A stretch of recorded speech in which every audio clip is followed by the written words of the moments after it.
One. Ladies and gentlemen, you are tuned into the famous Dwayne this podcast. I'm your host, Dwayne. With me, I got two very special guests. My boy Braxton. Say what up to the people. Peace, y'all.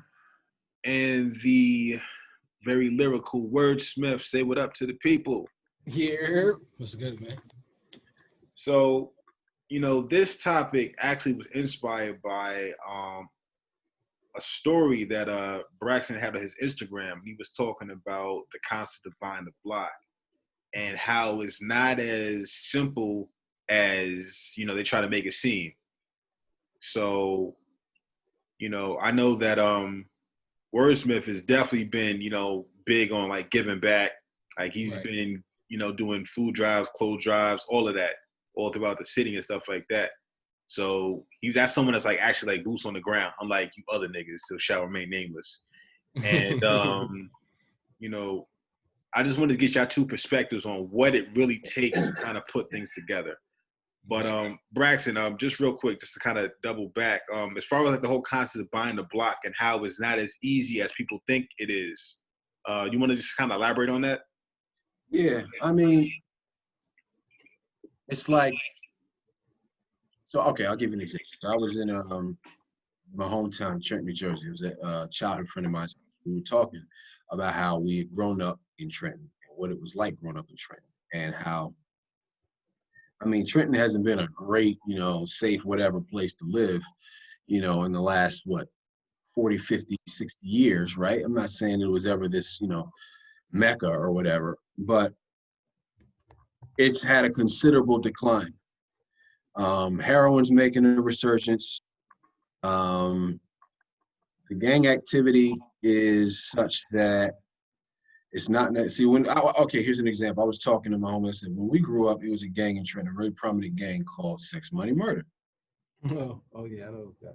Right, you see what I'm saying? So it's like, and we have family members that were involved in the rival conflicts and everything. So it's a little bit different now because there aren't like specific organizations. It's sort of like small little cliques that are all participating in their various, whatever, right? Right. And so there's still going to be that tribal warfare, which is typical of any people that are bunched together, right? There's eventually going to be some tribal warfare as they're scrounging over at least what's given to them, limited resources, be that territory or whatever, or liquid capital, or just, spheres of influence or whatever, right?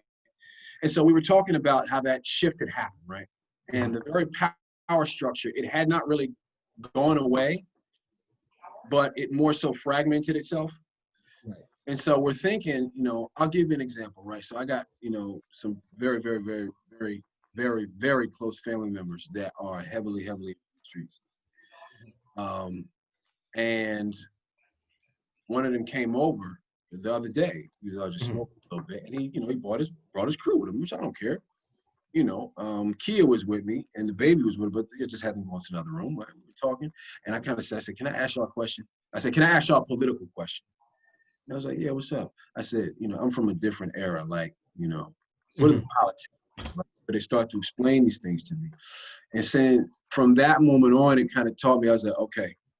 It's not as simple as making a real estate investment. Like, I understand like finance Twitter, real estate Twitter, and try to make it seem like everything, all you got to do is get a HUD loan or something like that, and everything will work out. All you got to do is sacrifice that pair of Jordans.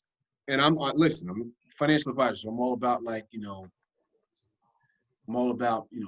and things like that. But they oversimplify it to the point where it's almost insulting to the plight that Black people have been through. And we're not taking into account, we're taking into account some part, because real estate investment is part of the financial aspects or the financial complexities of buying back the block. But then comes a question, because you have different people from different blocks that are looked upon as spheres of influence, right? And you have to have some diplomacy and some political guile to be able to appeal to them, and not just approach them with the stick, but also the carrot, and try to broker truces. And that's much more cerebral than it's just, let me save up $5,000 so I can finally get a loan for a first-time home, whatever. It's never as simple as that. And I need people to understand the political, and I want to say even almost like geopolitical ramifications of buying back the block. It's something that can be done, right? But just buying up in terms of like liquid cash, That's only one step. You know, the question is, how are you going to appeal to the chiefs of each quote unquote tribe? Right. You know? That's where I was coming from. That's facts. True, and you know, just the whole concept of, you know, it's one thing when like a big corporation comes in, like how it was in Brooklyn, with like, you know, the Barclays that came in, and that was like the mark of the beast. Yeah. Whenever you see a Whole Foods being built in your neighborhood, you knew what time it was. Yeah. You started to see interracial couples, you know, white women walking their dogs, and that's really boys the jogging at night and shit. Yeah. Right. That's what the final sign right there. But you know, it's you know, it's a different situation as opposed to just somebody that's in the neighborhood that's trying to maybe do something positive or something like that. Yeah. And it's like, you're kind of infringing upon my territory right here. Yeah. And it's like, nigga, who are you? Right. It's one thing if it's like, you know, a big corporation, because there's no real face to that. Yeah, there's no face. Right. Say the white man. Yeah. You know, that's a nice little blanket statement. The white man. Mm-hmm. But, you know, for someone that's like in the neighborhood, someone that looks like you, is a different story. It's more so like, the fuck is you doing? And I just was watching this Dave Chappelle thing that like he just dropped, I think like maybe 7 hours. Unforgiven thing? Yeah. That was great. He was great. talking about how you saw it too, Trey? Yes, sir. Yeah, like he was talking about like how they was running a scam or whatever. He was trying to expose it. Mm-hmm. And he got hoisted up by this nigga like, yo, don't come between me and my food. You know what I'm saying? Right. And that's kind of the same thing that you're going to be dealt, that you're going to be met with, you know, trying to do it like that. So there definitely is a means of diplomacy that needs to be done. You need to, one, be of the neighborhood, be active in the neighborhood, have respect in that neighborhood. And it's a lot that needs to be done with that. So, not sure. 100% agree. Yeah, 100% agree. We was having that conversation with Hotep Jesus on his recent podcast, because we was talking about, like, you know, the same thing. People coming in and saying, you know, let's start a business in the neighborhood. And it's like, yeah, that's cool. You get what I'm saying? But how does that business connect to the neighborhood? You get what I'm saying? How does that business, how is there an ecosystem between that business and the neighborhood? And that's where we miss it, because it's like, cool, y'all can come in and buy these blocks. And like you said, how do you appeal to these tribes around you? Now you got to get these people around the way some jobs. You get what I'm saying? Because when shit got hot, what happened? Everybody's stores got burned down. And why is that? Because they're just stores in the hood. They're not stores of the hood. You know what I'm saying? It's different. Exactly. Especially a situation where, you know, you're basically forcing someone's hand to, like, all right, you know, I've been getting money off the books my whole life. And now you're basically taking away everything that I know. So, nigga, you got some options, or like, what we doing? You have to replace, because you know, at least the perception of a lack of options is what pushed them into that position in the first place. Right. So if you tell them that just for the sake of the greater good, I'm sorry, but that doesn't work with brothers who, you know, listen, you got to get it how you live, and you got to survive, trap or die, get rich or die try. You know, so just the greater good doesn't really appeal to them. You have to have something in place, because entire economies, I guess almost shadow economies, have been forged, right? Right. Given the illegal, right, means of, you know, drug distribution, of, you know, whatever, extortion, whichever, right? And listen, if that works lucratively for people at the top, then you're going to have give them some sort of viable alternative. Because it's not just as simple as just stick diplomacy doesn't do it. You have to have carrot and stick diplomacy. Yeah. You know, it's both. You know, you have to have something to actually bring resources to the people, and as well as to those figureheads, right? Whatever you want to, you know, or whatever you want to refer to them as, that they can also understand and find some value in as well. Most definitely. I also think that, I'm glad you brought up the fact that, like, pretty much every race that came to America, you know, and built a community was off of crime. You know what I'm saying? And absolutely, it was just a matter of making that pivot from, you know, illegal to legal. And I probably know a few people that have switched from, you know, a life of crime to, like, you know, legitimate business, you know, like they may open up a dealership or something like that, or just something. But you know, just I think it's a mind shift. You know, I've known people that, you know, like some of the young niggas, like maybe like, you know, under 25 will be like, you know, I'm trapping heavy right now, but me and my girl got an exit strategy. Like once, you know, we get to this certain point, you know, I'm out, whatever. And like, you know, at least having like some sort of end in mind. But a lot of people, if you're just living for the day, if it's all about, you know, getting to the next day and stuff like that and not like a long-term plan, then, you know, that kind of thing doesn't really register. Yeah, I'm trying to figure out how can we make that register, if that's at all possible.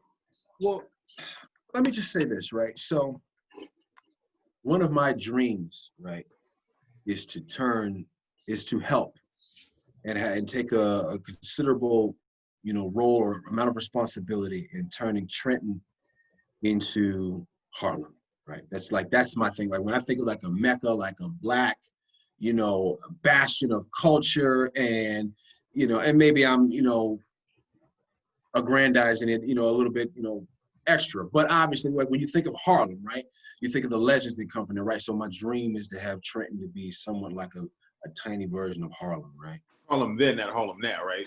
Hell no, Harlem, not Dipset Harlem. I'm talking about, you know, I'm talking about golden age Harlem. You know what I'm saying? Just wanted to clarify. Yeah. So I forgot what point I was making with that. What were you saying right before that? You know, you talk about like how you were just trying to make Trenton into Harlem. But yeah, what did you say right before that? Because I was going somewhere. Oh yeah, just to kind of get it to register with the people that have a short-minded, not short-minded. Okay, perfect. Yeah. So this is, you know, what I've noticed, and I'm going to share this because nobody that I'm actually trying to reach is going to have the patience for podcasts like these, right?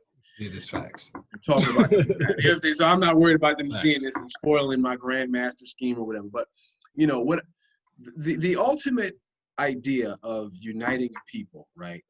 Why would you need to unite them if there wasn't some external threat? There would be no need for it. Like, what would you unite for? There's no, you know what I mean? So when we talk about uniting ourselves as a people, we're talking about so that we can be a united front for when the actual onslaught comes from others, right? Be that in the form of gentrification, be that in the form of just a direct assault, right, by non-Black people. I don't even say white people at this point. I say non-Black people, because what I notice is it's not just white people that have a hatred for us, right? And so when you try to start this conversation about uniting the people, right, you have to you have to understand the politics of the different factions, right, the different tribes. So when you're talking to each of them, you have to show them, you can't really tell them, listen, y'all need to unite and squash this beef because the white people is coming. Like, that doesn't work. Like, that's not enough. What they care about is this nigga down the street who said he gonna bust a cap on my ass because he from that block and I'm from this block. You know what I'm saying? So it's like, my question is, and I'm kind of returning this with a question is, you know, what are the best ways when you're trying to reach out to them to show them how it is, you know, racially expedient, but also commercially and financially expedient for them to, number one, buy into our message of, you know, economic empowerment. But a part of economic empowerment is, at least as far as us as a people, is also us being able to get along when we're living in close proximity to each other, at least to a higher extent than it is now. Right. You know, and I think that's where talking about, well, listen, maybe you can even create an invisible threat, right? The mafia is making a comeback, and they see there's no real strong leadership in Trenton between the gangs. There's a bunch of 18, 19-year-olds, you know what I'm saying? That's not true. The mafia is they're not nothing what they used to be like in the 80s, right? But you talk to them and say something like that, right? That there's so it's like, listen, somebody's going to try to take over, right? Y'all better get organized. And a part of organization, I think you can curb some of the violence, right? When you've organized and you've found ways to broker treaties or broker peace treaties between rival factions, right? And then they'll be more open. What I was telling my family the other day, I'm kind of rambling a little bit, I apologize for that. But what I was telling my family the other day was, I said, you know why shit is so crazy in Trenton? I said, because y'all motherfuckers do all that shooting, but y'all don't actually own anything. Like, nothing is said from a business perspective. Everything's emotional, right? So it's like, if we give them businesses that they can have some stake in or have some participation in, suddenly pulling a trigger, they start to see it for the expense that it is. That could cost them a lot of business. That could bring down a lot of external pressure that can, from the police that can fuck up their assets, right? They can freeze their assets. You know what I mean? When you start to have those conversations and teach a lot of these kids in our cities to think 4 or 5 steps ahead, I think that'll curb some of the violence, and it'll also make them much more receptive to, when you're trying to bring up opportunities to them, economic opportunities. So I was kind of everywhere with that, but I hope I was making myself clear. No, it was clear. And I get what you're saying, because when you think of that, there has to be a middle ground for them to come to, for them to even understand and want to work together. So it's like, from what I know, right, if Squad got funked with them or whatever the case may be, the only way that probably would be able to get solved, the bigger picture would have to make a whole lot of sense.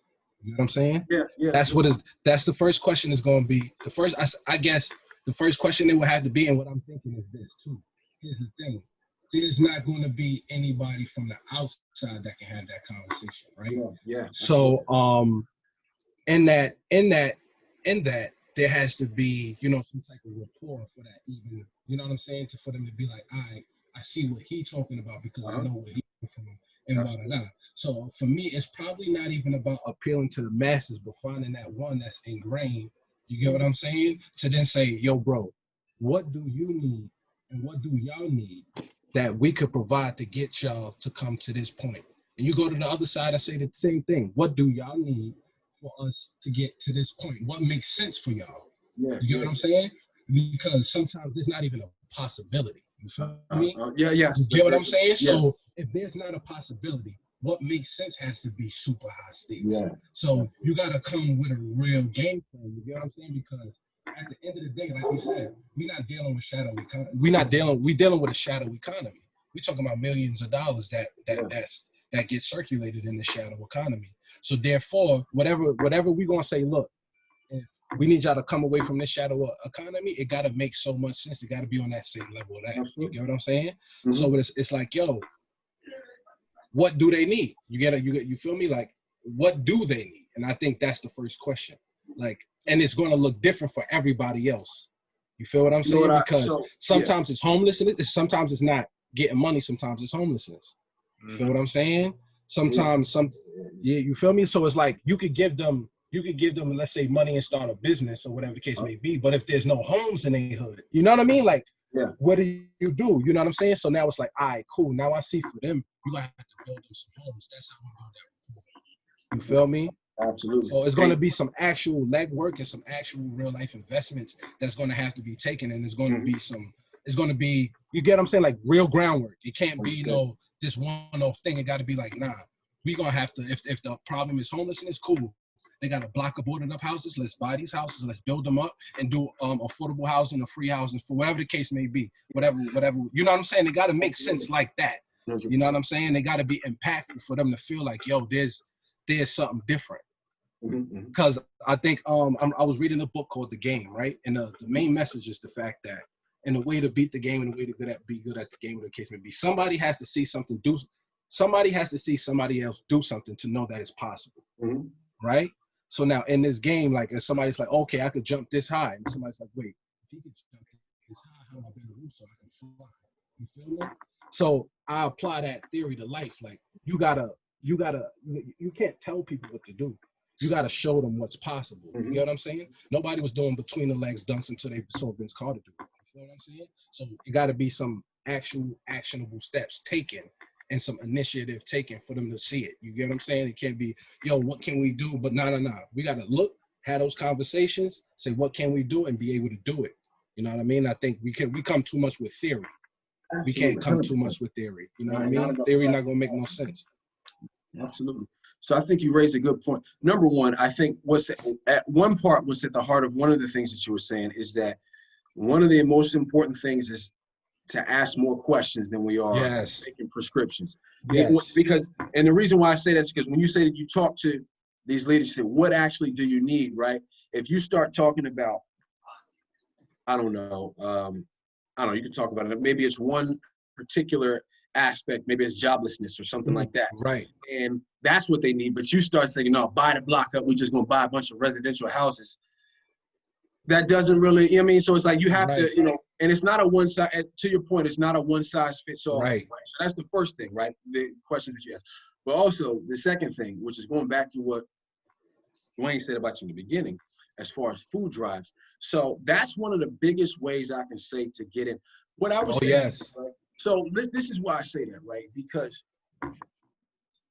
I think about, I love studying American gangsters, right? I love it. Like Frank Matthews, Frank Luke, man, not really Frank Luke, but you know, the Nicky Porter, you know, Bumpy Johnson, all that, right? Now, you know, Frank Matthews. You know the vibes.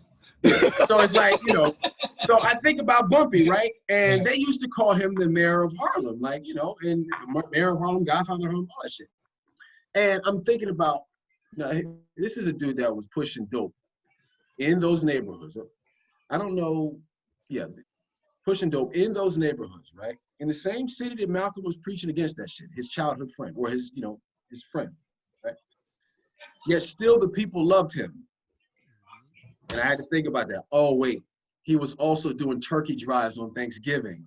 So it's like, you see that, right? That's a fast route to the people, right? Yeah. You're talking about a larger plan about bringing them to like self-sufficiency and self-reliance, but at the same time, you are giving them morsels that they can feed on in the meantime until eventually they're caught up with it. And oh my God, hold on, can I stop you? Yeah, go ahead. You completely nailed my vision. Like, that was my vision for it. You get what I'm saying? Like, I sit here and I diagnose and I look at the hood and I say, what does everybody need, bro? Sustenance, food. That's something everybody need. You get what I'm saying? That's something everybody need. And when you do that and you give to, like, I was in Brownsville. Yeah. And nothing but gangsters outside. Right. Ain't nobody coming to me and saying nothing. Uh-huh. I'm standing on the corner with bags of food, like, who hungry? Mm-hmm. I'm not from Brownsville, but them niggas like, yo, that's fire, bro. What you need? Mm-hmm. Nah, bro, I'm straight. You know what I'm saying? We don't take money from people on the street. Right. You know what I'm saying? We out here for y'all. Y'all keep y'all bread. Y'all come get some. Yeah. That's what we here for. And it's to do exactly that, to sustain until they're ready to come to the consciousness. And they will. You know what I'm saying? You Exactly. got to keep that. That's all. You just got to be patient. And while you're, and a lot of times I think it also helps while you're giving it to them, you're explaining what you're doing. Exactly. So it's like, it's hitting them both sides.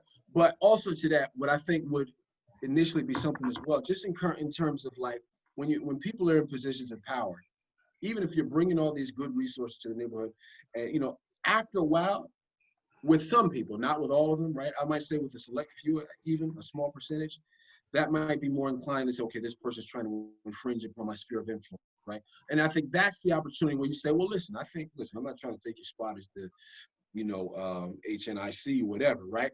So how about this? I would love if you would be the main face of the next drive. Mm-hmm. I would much, see, I think about like mobsters and mob bosses, right? And how their neighborhoods used to be so fucking peaceful. All that shit they was doing, all them murders and drug peddling and torturing people, like all that shit, yet the neighborhood still loved them because of what the neighborhood saw them doing for them. And so naturally, the neighborhood, even though these guys were clearly criminals, right? They were clearly murderers, extortionists, liars, bribers, whatever, rapists, right? They still would defend these people. Like, and the community was still tight-knit. It's so strange to me how that happens, but I guess that's not too far off from what we could expect from human emotion, right? This is just as much an emotional one as the thing is it is a financial thing. Absolutely. So once you get the guys that are, you know, let's just say, for lack of a better term, the chiefs, you know, we're not, you know, sometimes it's not always necessary to overthrow a government. Hell no. You know what I'm saying? It's not necessary, right? Sometimes most of the time, what's more necessary is just better diplomacy. So it's like, okay, well, how about you get the credit for being the one to give this to you, right? Yeah. And then that at least, you know, you're getting some sort of organization, right? And you can find a way. And then, okay, I might even say this and say, well, listen, what block do you run? Okay, you run that block? Okay. Tell me about these two adjacent blocks on either side. Who runs those? Or no, we run that. Are you sure? So if you say we run this shit, we protect this shit, ain't nobody gonna say, nah, this our shit. No, we run that shit. Okay, so that's 3 blocks already. Okay, can you do me this favor? Can you not sell drugs in this part? Can you make sure that you walk in the old lady's home in these neighborhoods? You don't have to do overall training. I'm not trying to make them idealists like me, right? Can you just control that sphere of influence and make the people love you? Make the women admire you. I mean, really admire you, not just because you're a bad boy. Yeah. But like you bringing goods to the neighborhood, right? And on top of that, the women, they look at you as a source of protection. They feel safe walking down the street. Can you, like, I'm not saying you got to be like, you know, Fruit of Islam type in general, but could you at least make the women in your neighborhood feel protected? Can you at least make the grandmamas in the neighborhood not feel like they got to walk all their groceries off the bus? Like that kind of thing. And make that not just an episodic thing, but something that's like the standard. This is the standard for our block, for our territory. You get everybody to do that. Listen, we don't all have to be in unison. We just got to be united. That doesn't mean we got to be clumped together. You know what I'm saying? So right. You got to have those types of conversations. You know what? It's a consciousness thing. It's more of a collective consciousness. You know what I'm saying? It's not more so. We don't all got to be, you know what I'm saying? The same shit, come from the same shit. But we all got to know, look, we here for the bigger picture, which is the progression of our people. That's it. That's all we got to agree on. Like literally, that's all we got to agree on. That's it. Yeah, finding that commonality among other people. Go ahead. No, I'm saying that just find that commonality among other people. Like, what you're mentioning, that's what I remember, you know, when I was in East New York with my great-grandmother, whatever, like, riding the bus. Like, whenever my great-grandmother was there, like, niggas stopped cursing, niggas put they blunts out and stuff like that. It was a different era because, like, there was just a certain respect for elders. And it's about trying to double back to see where – I think the reason why the youth don't really have respect for the elders like that is because they feel like they let them down. They feel abandoned in a lot of ways. Definitely. And then also the fact that the way that they're coming down on them as if you don't play a role in that is also a slap in the face. Like it's just exists in a vacuum. Yeah. Like you mad at me when I ain't seen you since you went to go get a pack of cigarettes, my nigga. Like what's up? Right. You know, I think that and I think honestly we're at the age where we can be the buffer between the elders and the youth, because we're young enough to still be, you know, to still know what's going on, but you know, old enough to know better. Yeah, we need to take this time because you know, time waits for no man. So we got to take that opportunity to reach the youth like that before we get too old, before we end up being those old niggas. Yeah, definitely. You know what it is? I guess I've been having this conversation. I like to pose it to y'all. I think, Dwayne, you see me say it. I think, you know, to come to that collective consciousness, we have to come to a certain reality, right? I feel like we say, you know, white people need to address their privilege in order for black people to progress. But at the same time, when you take a look at, you know, black people in general, black people aren't doing for people, right? Black people aren't doing for black people. You get what I'm saying? The elite blacks aren't doing for black people. The black people that can aren't doing much for black people. You get what I'm saying? And it's a privilege to be able to ignore it, right? Yeah. So if we as black people can't or won't address our black privilege, how do we expect white people to do so for us? I wanted to present that to y'all to see what y'all thought. Well, I think that everybody to a certain degree has a level of privilege just based upon the talents and gifts that you have. Like, there's black privilege, there's white privilege, there's pretty privilege, there's handsome privilege, there's ugly privilege. They can feel bad for you, but like, you know what? Nah, I got it. You know what I'm saying? Like, this, no matter what your circumstance is, it's your job to figure out how that can work for you. Right.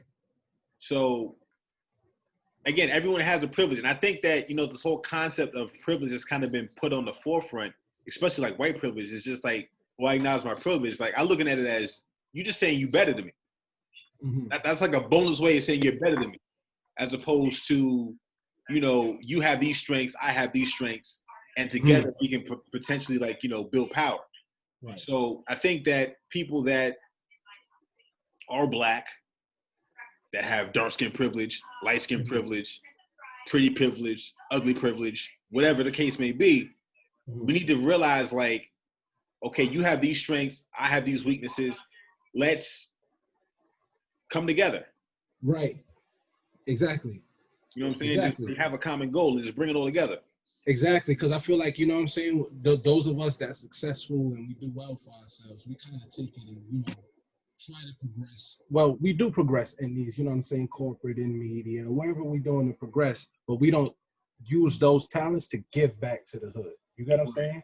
Like, actually give back to the hood. Like, if you a fucking social media superstar and you know how to do that shit, you get what I'm saying? Like, build a curriculum so that now kids, you know what I'm saying, in the hood, it's as simple as that. You get what I'm saying? Right. Just using what you know and the skills that you do have to make sure the youth have it. To make sure the people that, you know what I'm saying, in these neighborhoods also have that knowledge. Yeah, I think we just have to fish. Right. We get so focused on progressing and getting more that we forget that the more that we do have can be given back, and it don't even have to be monetarily. Sometimes it's just time. Sometimes it's just knowledge and resources, and we try to sell that.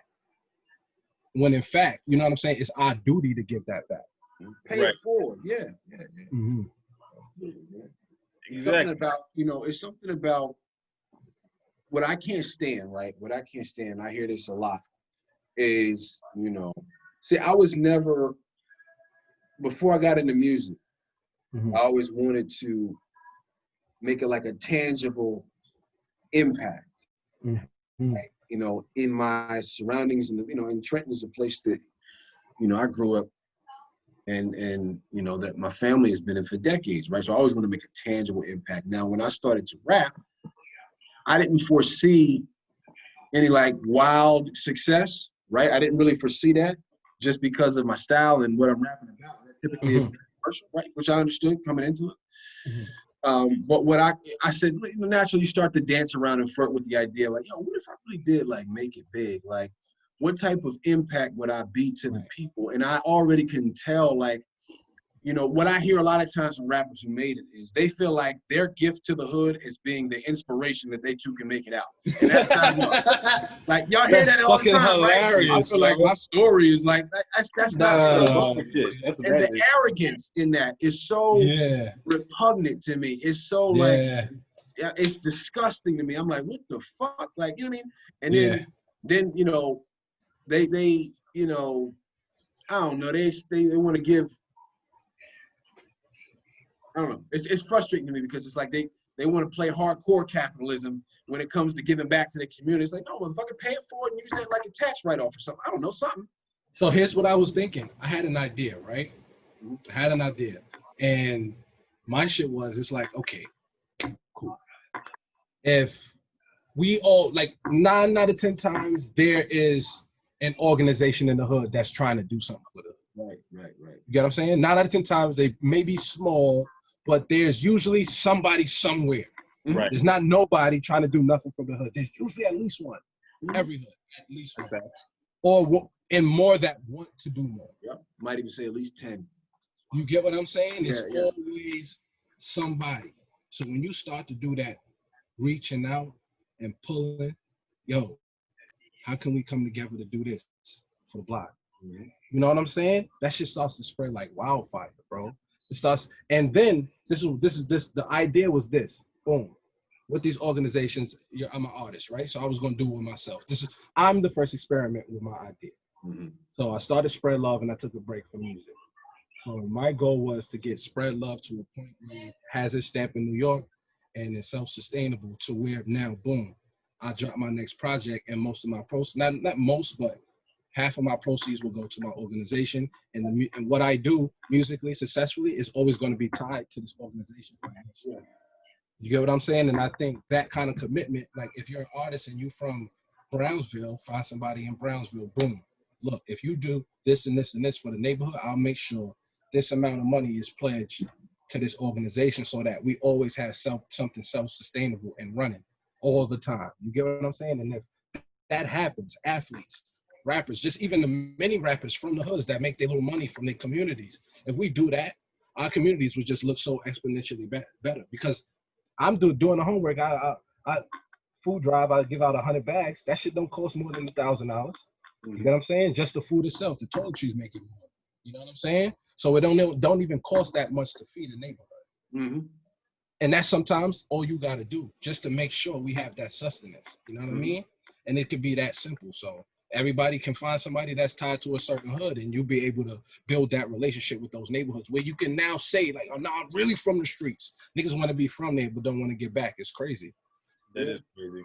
It's and then the people that aren't from there, a lot of times they try to impose that bourgeoisie, just telling them, like, listen, you're sick, let me heal you kind of thing. And then they wonder why motherfuckers be looking at him like, bitch, I don't know you. Like, what the fuck? Like, who the so fuck? At least have somebody that is cool with the streets that can serve as that buffer in between you and them. You know, that can, I guess, for a time serve as your interpreter until you prove yourself as trustworthy. You know, that's but you a fact, can't just jump in there with your college degree and with your silver oratory and think that you know. And I'm saying I be saying that shit, but I'm talking to myself because you know I got a college degree. So I'm in on fire. I had to get the flash going. Okay, keep going. So it's like, you know, you can't just walk into there. You have to keep in mind the arrogance that you're coming in. Number one, there's a chip on black people's shoulders, right? Mm-hmm. And rightfully so. Mm-hmm. For the various, you know, categories in life that we've been sectioned out of and kept out of, right? And so because of that, because it's so hard in general for us to get certain places because of the systemic isms that have been placed in front of us strategically, right? Mm-hmm. A lot of times when the masses see one person that looks like he comes from the other side, right? You don't know what kind of mountains he or she had to cross to get there or what kind of hell they, you know, but at first glance, it's like, so how the fuck you get here? Like, what the fuck you doing here? You don't look like you don't. So there's going to have to be there's going to have to be a considerable effort of people, even if they are from the neighborhood and they come back in some, you know, nice tie and suit and all that, they're going to have to prove themselves as truly being for the people before you start shouting out, listen, y'all need to get this shit together. Bring some resources to the hood first. That's it. Feed the block, man. Feed the block. Feed them first, then teach them how to feed themselves. Facts. But if you just teach them how to feed themselves, they're going to take that as you preaching to them. Right. Yeah. There you go. I mean, that's what Cosby fucked up. Yeah. So, you know, that's definitely a big thing right there. You know, the suburban blacks, you know, you may have a cousin that lives in the hood, so you might be there every once in a while, but there's a difference between like living somewhere and like constantly being there. Right, that's a fact. For example, like me, I've never like permanently lived in the hood. Like my grandparents are from East New York, so I would be there for the summers and stuff like that. I had, you know, family all over Brooklyn and stuff like that, but I always had that option of being able to go home. Right. And that option of being able to go home, a lot of people take that for granted. Right. Because at the end of the day, when shit gets real, it's not real all the time, but when it gets real, you can be like, you know what? Let me just, I'm out. All right, I'm gonna head out. You know what I'm saying? But if you live here, is different. So you need to recognize that. And I parallel that to the POCs or the non-black people in rap that have a certain level of entitlement. It's like, nigga, you're a visitor. Pay your wipe your feet at the door and watch your mouth. You know what I'm saying? Like, if you have that platform, give that to somebody. Hand the mic to someone that's actually from the culture, that can actually speak to it. Don't just be out here just saying stuff. Yeah. You know, and like, don't worry, you'll get your chance. You'll get your airtime. You'll get your chance to speak. Yeah. But you don't just assert yourself. You know what I mean? That's not how that works. Nah, that's not how that works, bro. Like, it's the funny part is, it's like they be politicians, but think there's no politics to the hood. Like, what's wrong with you? You feel what I'm saying? Like, what's wrong with you, bro? You can't come here telling niggas what we need. Fuck out of here.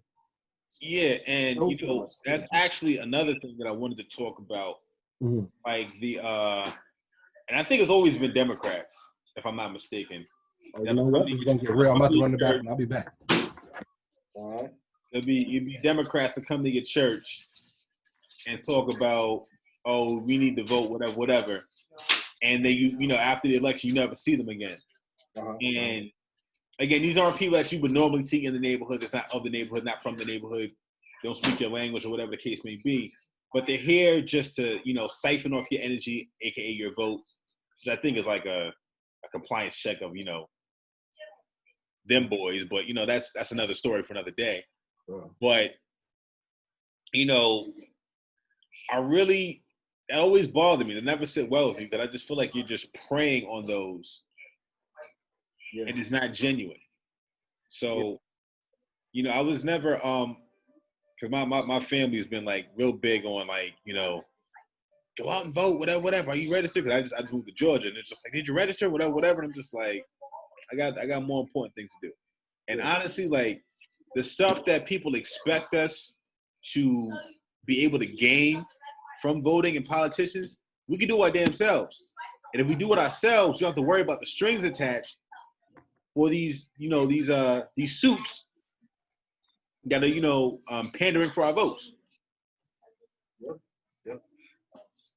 Just like when I was reading, because before they talk about Malcolm, I said this off air, but make sure y'all grab this.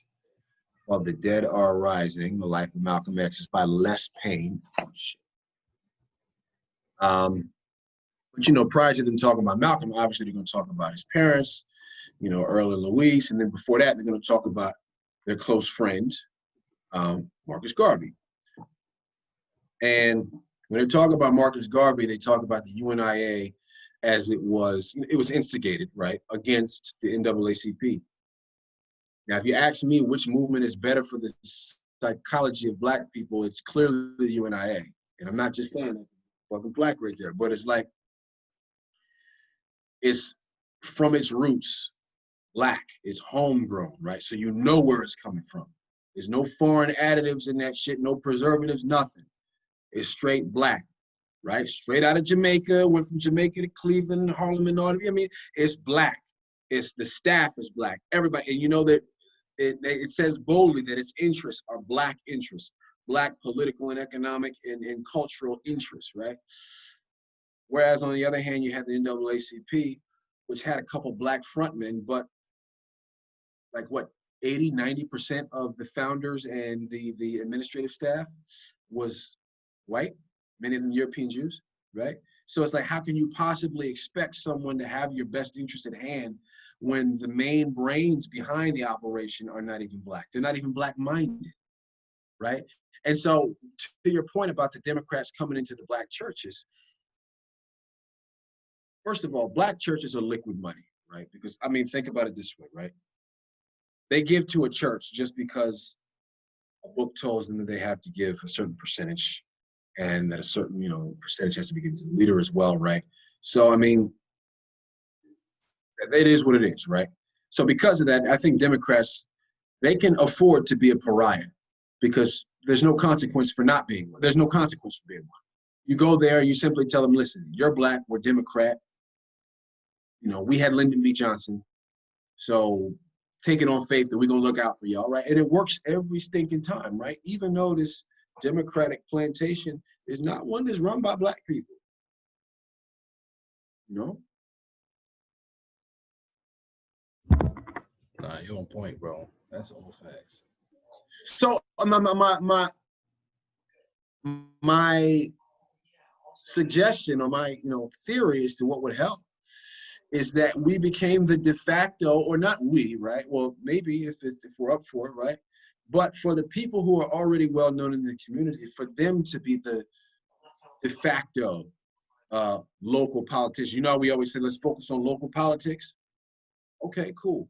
But the fact is that some of them are very, attached to the larger tentacles of the Democratic or the two-headed monster, right?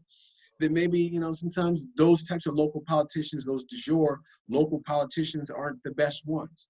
Maybe the best local politicians are the de facto ones, the ones that actually run shit and dictate shit in the neighborhood. They actually dictate the safety of people in the neighborhood. They actually dictate the shadow economy of the neighborhood. You reach out to them and you put them in positions of, I don't know, maybe I'm just theorizing a little bit, but maybe we would best be suited by working with the people that we have already, right? Who may not look at themselves as there's local representatives of the community. We run this block. That's pretty much saying I'm the representative of this community.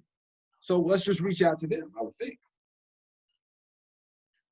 With respect to them, right? Not in this kind of didactic, condescending way. It's only gonna get your ass whipped. You're not gonna want to go back to that neighborhood after that anyway. You know what I'm saying? So it's like, you may as well show some diplomacy, Exclamation point on to get your ass whipped. Well. Somebody done got slapped. I'm not gonna say who, but somebody done got slapped. I'm gonna tell people. I remember, matter of fact, there was this show on MTV, y'all. It was this white guy. I forgot what the fuck his name was. But pretty much he would spend like a week with a celebrity. And one time he spent a week with Mano. And he's white guy. He starts lecturing Mano about, you come from this community and the kids really look up to you. Why are you saying, putting up your middle finger and saying the N-word? And he wound up getting his ass choked. I don't know if y'all remember that shit, but the shit was hell yeah. And the point was, I think where Mano was coming from, because I was startled when he did this shit, because he kind of just gripped him up out of nowhere. And he was like, bro, like, you're not from here. You don't understand the politics. So it's like, this was the crux of what he was saying. You really need to watch how you're interacting with people. Even if you do claim to mean well, and you might in some part of your heart mean well, right? If you don't know how to go about it, if you don't have any guile in communicating with the actual people that have some influence in the neighborhood, you're only spinning your wheels. You're going to wind up getting yourself hurt. And on top of that, they might be further inclined to go in the opposite direction. Oh, yeah, absolutely. They might, like, really, even if you, like, if they say no and then you pop it with a food drop, they wouldn't turn that shit over. You get what I'm saying? Like, nah, you're still not good here. Yeah. Got it. Yeah, I think that it's, we need to really understand that this is a very delicate situation, especially in a situation like you're thinking about impoverished neighborhoods. Like, that's a very sensitive subject, like these people, it's not their choice per se, you know what I'm saying, to be like that, you know what I'm saying? Like, you're just trying to make it to the next day. You don't really have the time to really sit there and think about, the grand scheme of things. Like, look, nigga, I just need to eat. Like, this baby needs to shut up, you know what I'm saying? Right. Yeah, I can sleep for this 12-hour shift, you know what I'm saying? Like, I don't have, I don't have the patience to be politically correct, to be polished and everything like that. You know what I'm saying? So these are what people are dealing with on a day-to-day basis. And for someone to just like to come from the outside on that high horse, like, you need to pull your pants up. Like, nigga, who are you? Yeah, and you know what? I will say, right? And here's the thing about that, right? So that's a good point.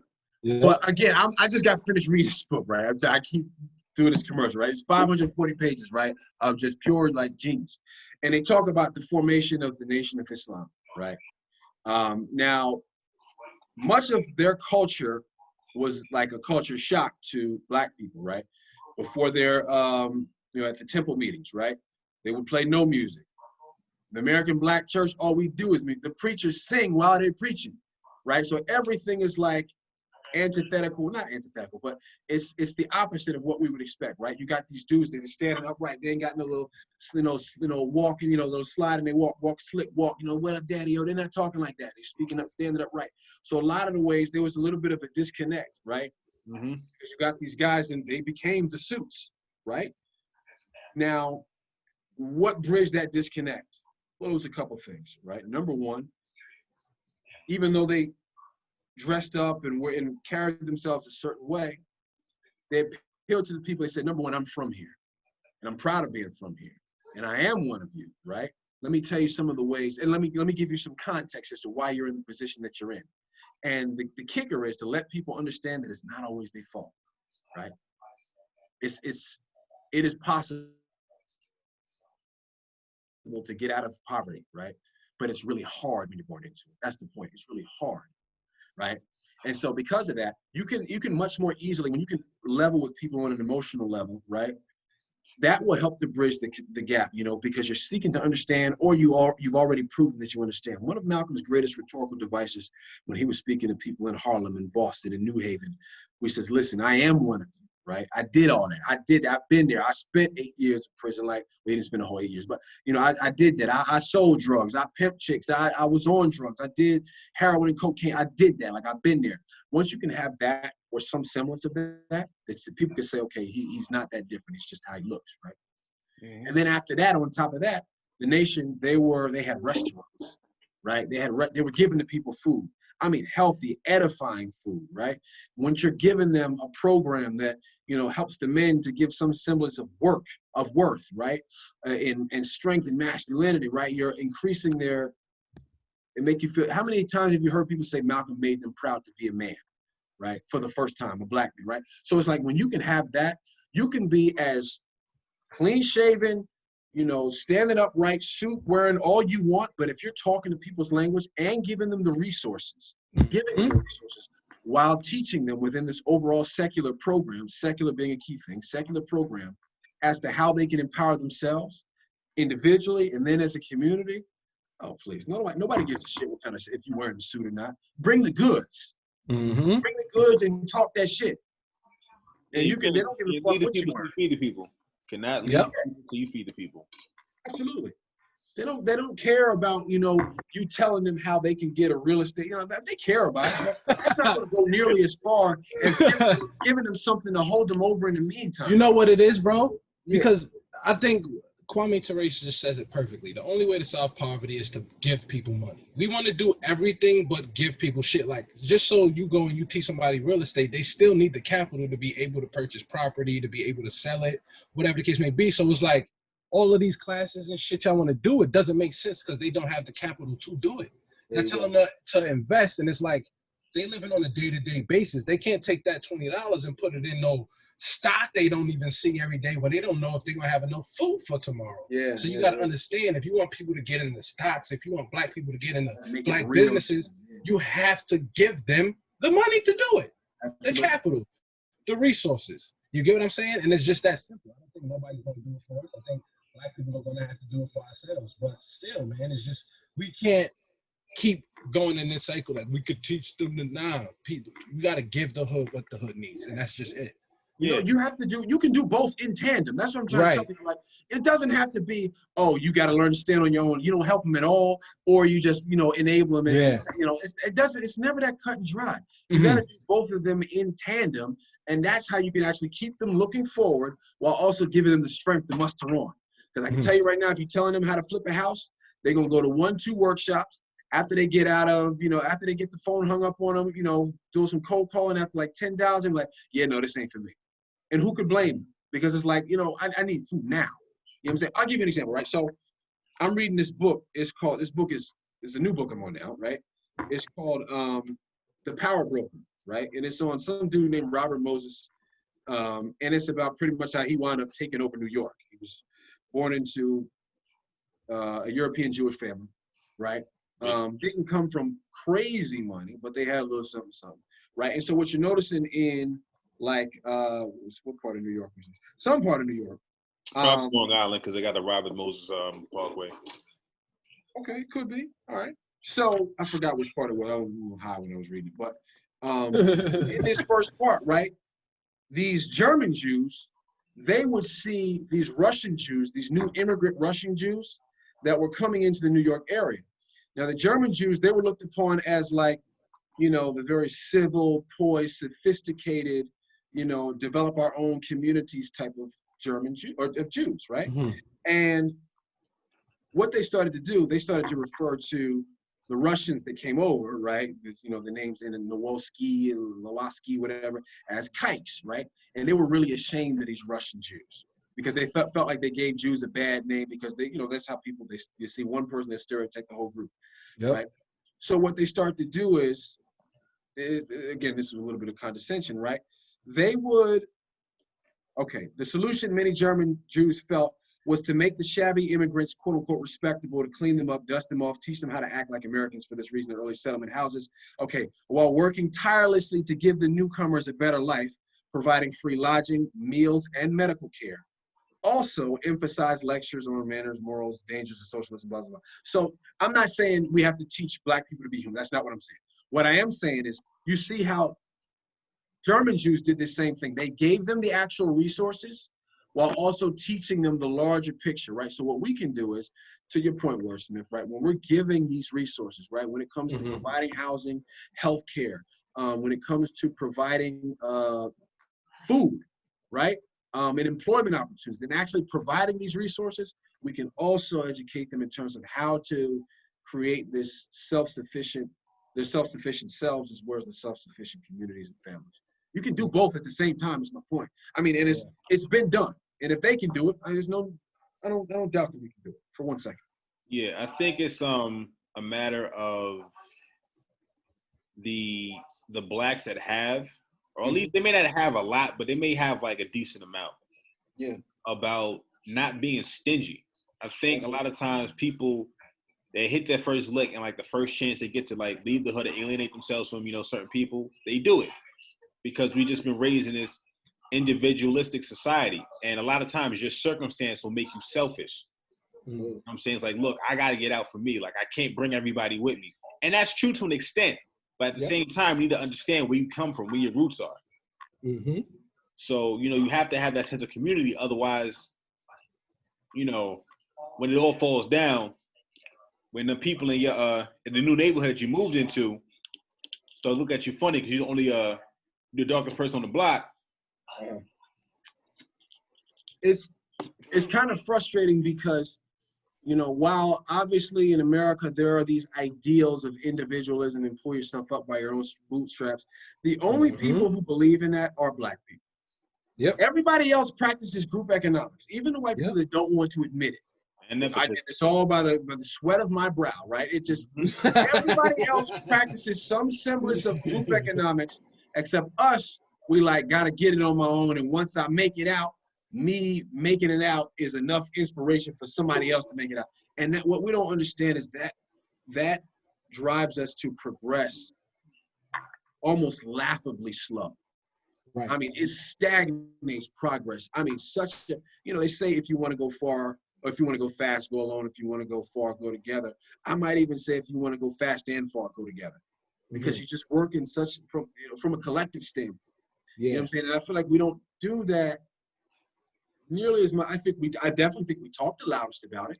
I definitely think we debate the loudest about it and the most publicly about it. But as far as actually doing it, I think for people to talk about group economics and preach it as much as we do, we should be much further ahead as a collective, and we are not. Absolutely. Yep. For us to be this dependent upon elections, presidential elections at that, for our economic situation, clearly we're not practicing group economics nearly as much as we're preaching. Yeah, because a lot of the things that, you know, needs to be done in our neighborhoods, we should do ourselves. Yeah, simple as that. Because anything that like they do, and you know I'm saying they with quotes, you know what I'm saying, as like a string attachment. There's always like a caveat or some sort of thing attached to that.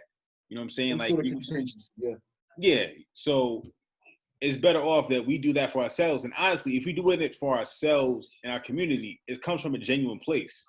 Absolutely. You know what I'm saying? As opposed to like, look what I did for the blacks. These niggers love me. You know what I'm saying? Like, exactly. Yeah.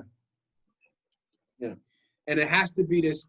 We have to get rid of the desire, because listen, we look at how we rightfully so lionize our pioneers, right? And so because of that, there's something in a lot of us that just wants, we have to be that chief, right? Like they say nobody wants to be an Indian, everybody wants to be a chief kind of thing, right? And it's that same type of competitiveness with each other, mind you, right? And not enough cooperation amongst each other, right?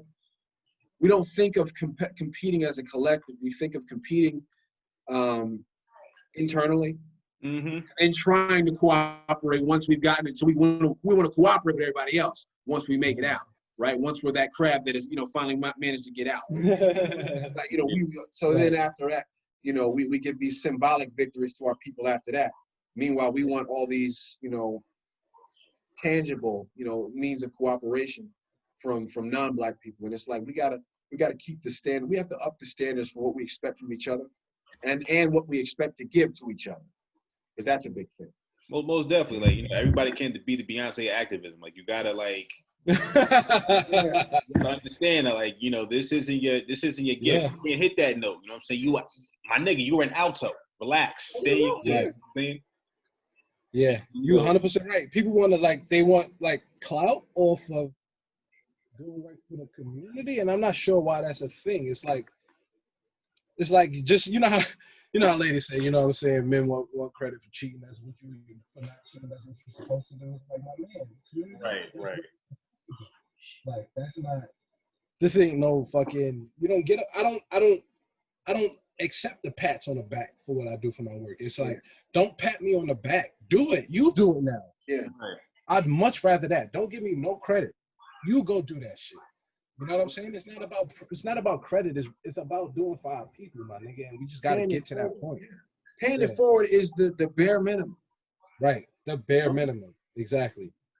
And that's not to say, listen, that's not to say you can't have some ambition in terms of things that you want to accomplish. Like, listen, I want to be able to say that by the end of 10 years, I have contributed to, I don't know, offering up employment for 300 Black people in my city. It's okay to have that. That's no problem. You know what I'm saying? As long as you can verify that for yourself. But when it comes to the point where you're like, things don't get done unless you're the one being seen doing it, that's when you got a problem. And that's when you become an enemy of the people that you claim to be trying to save or rescue, right? Which has some implications of, disrespect. That's it, brother. That's it, brother. You hit the nail on the head on that. That's a great point, man.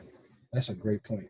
Because I think we forget as Black people that we can be enemies of our own people with our action or inaction.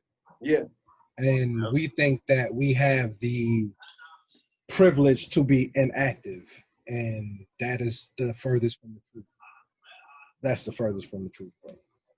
Yep, and also, I think that a lot of people, again, talking about the suburban Blacks, I like to, talk down to Black people, like that's actually in the thick of things. Oof. I think that they have that same savior complex that the liberal white has. You know what I'm saying? Yeah, I think they do. it's the same thing. Like, because that's what they aspire to be like.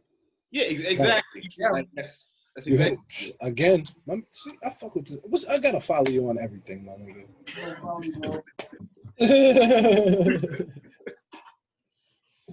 Yeah, Thanks, man. they really try to and I've seen it happen in so many different areas. I've been mistaken for that nigga, and there's times that I found myself being that nigga that I realized I was being that nigga. Yeah. You know what I'm saying? Because my biggest thing is just I've always been taught to to lead by example. You know what I'm saying I'm one of the first people well, I was the second person, in my group of friends that that got married. And, this nigga, we went and got a house with a shorty, whatever. And it's you know what? Maybe I should stop doing X, Y, and Z. Or this nigga, I always had a job, always had something. I was always doing something, and that kind of kept niggas motivated. Or situations let me put you on, or even I've written countless letters of recommendations for niggas. You know what I'm saying? Even if you don't have the resources to necessarily give monetarily or anything like that, stuff like that, letters of recommendation, writing somebody's resume, little stuff like that. You know what I'm saying? Every little bit helps. Do what you can, and stay in your lane. Don't try to be that nigga. Don't try to be, Captain Save the Hood or whatever. Stay in your lane and keep your ego in check. This is not about you. This is about us. This is about us. Period, bro. That's it. Painted that perfectly. We have to shift the perception of, what is doing our part, because a lot of us feel like we're not doing anything if we're not known, if we're not in the spotlight. It must be because I'm not doing anything. And it's and I to that end, I'm sympathetic toward us, because we just have to evolve and we have to mature from that. I think a lot of us, the way that, I don't know, maybe sometimes it's the way we talk to each other, maybe it's, media representation of Black heroes or misrepresentation of, the impact of Black heroes. They only focus on specific individual figureheads and not all the workings and the people that leader depended upon in order to make him, him or her in that position that they're in, right? But somewhere along the line, we kind of lost touch, and we believe that if we're not even the CEO, right? If we're not the president, as in the face, the figurehead, then we must not be doing enough, or we're not doing anything at all. And we have to learn to understand what you're doing still counts for something, even if you're not necessarily the face or the voice. If we have to, I think that's one thing as well, right? Because a lot of people, they feel like there's not enough glory in, I don't know, volunteering at a soup kitchen or something like that, or scheduling a neighborhood cleanup day on a Saturday that they not putting on Instagram. If it's not on Instagram, I must not be really doing it. You know what I mean? If I didn't give to this homeless person while videotaping myself giving to this home person, did I really give him? You know what I mean? It's like one of those, it's like a retarded version of that philosophical question.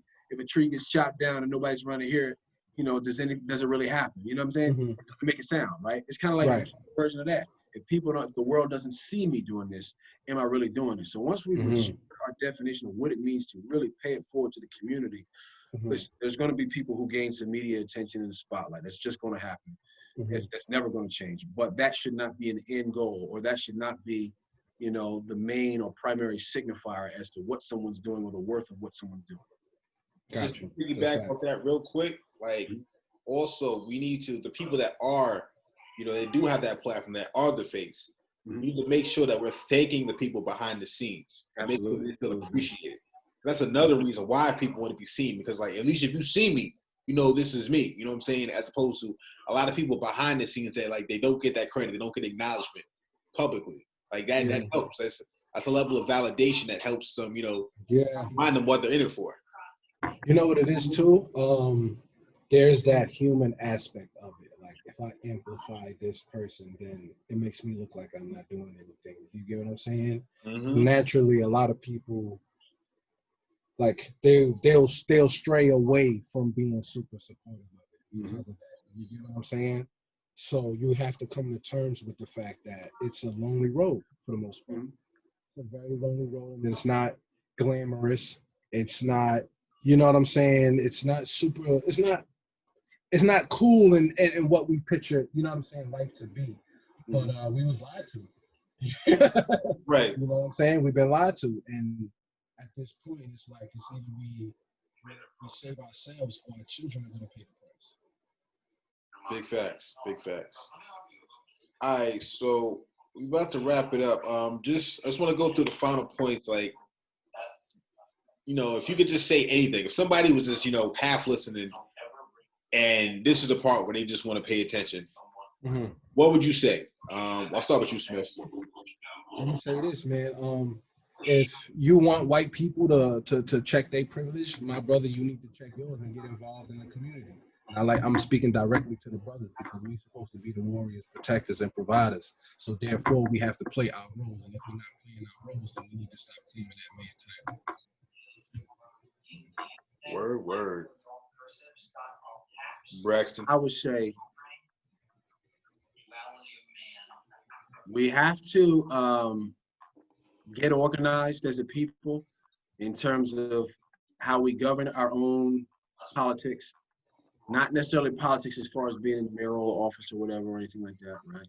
But the politics as in interactions between the leaders in our own communities. We have to get organized about that as far as allocation of resources, as far as, whichever economies may be in place. We have to get organized and have some semblance of unity, even though we don't all have to be in uniformity.